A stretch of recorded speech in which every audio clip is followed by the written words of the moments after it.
Today is day 77 from my daily faith pill.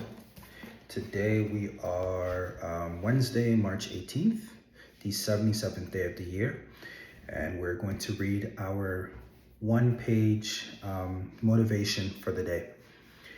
Now, it starts with Esther chapter 4, verse 14, and who knows but that you have come to your royal position for such a time as this.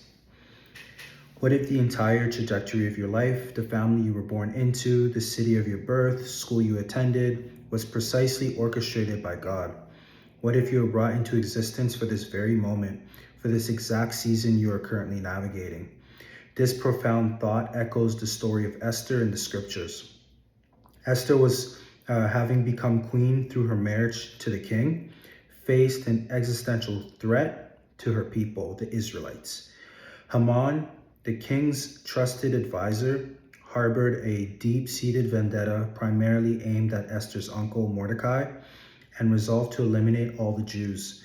When Mordecai realized the danger, he urgently implored Esther to intercede with the king on behalf of her people. Esther hesitated, fearing the law. Approaching the king unsummoned meant certain death. Mordecai's powerful response challenged her perception of security and duty.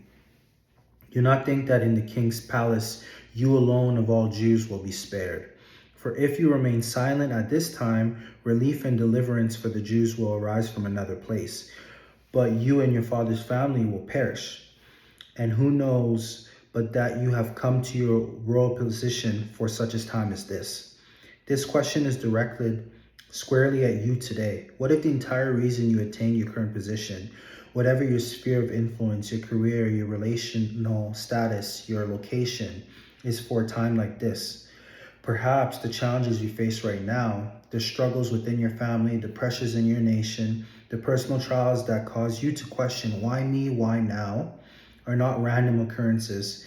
They may be the very circumstances for which God has uniquely prepared you.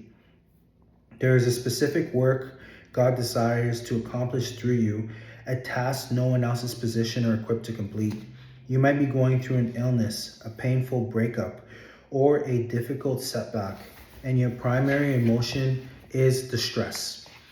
In these moments, God's assurance is this: you must trust Him. This experience is not working against you. It is being woven into a tapestry that will ultimately benefit you.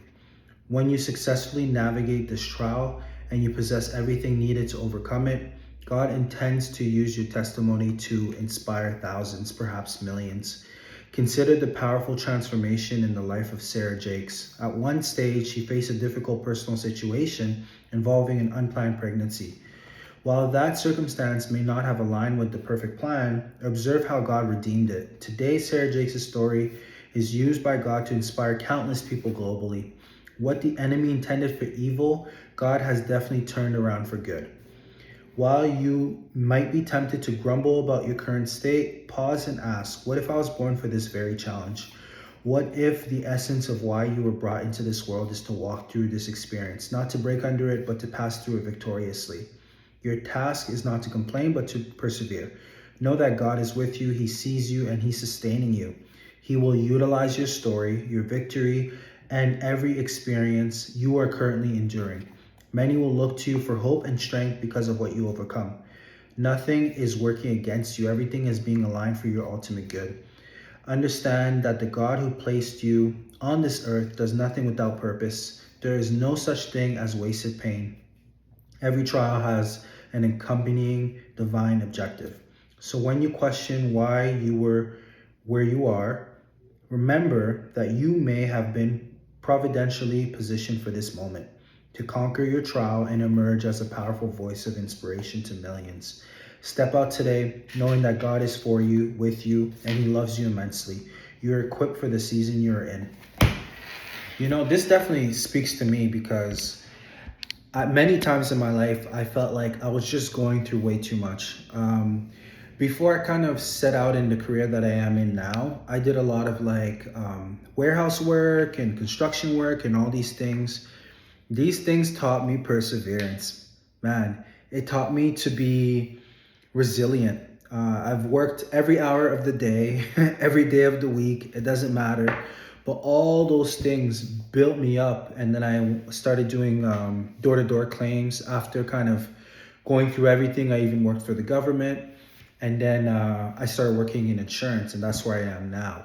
And I've even gotten a newer job with better pay and the exact circumstances that I needed, which was fully remote. I'm very grateful for that. And I look back now in hindsight and I'm like, man, I'm glad that I suffered, because it's built me up. It's built me to become tough and very smart, a critical thinker, quick learner. I learned many things about myself. I wasn't necessarily qualified for a lot of the jobs that I had gotten in the past, but I learned very quick, and I realized that, man, qualification is not what I need. I just need to trust God, and He will see through it for me.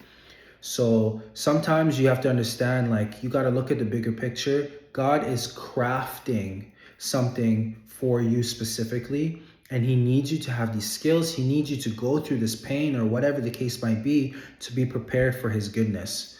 So just think of that whenever you're going through some tough times. This is definitely speaking to me, because especially this week I've been incredibly stressed. Trying not to complain, but we're human. So just remember that God is always with you. He's for you, and He loves you immensely.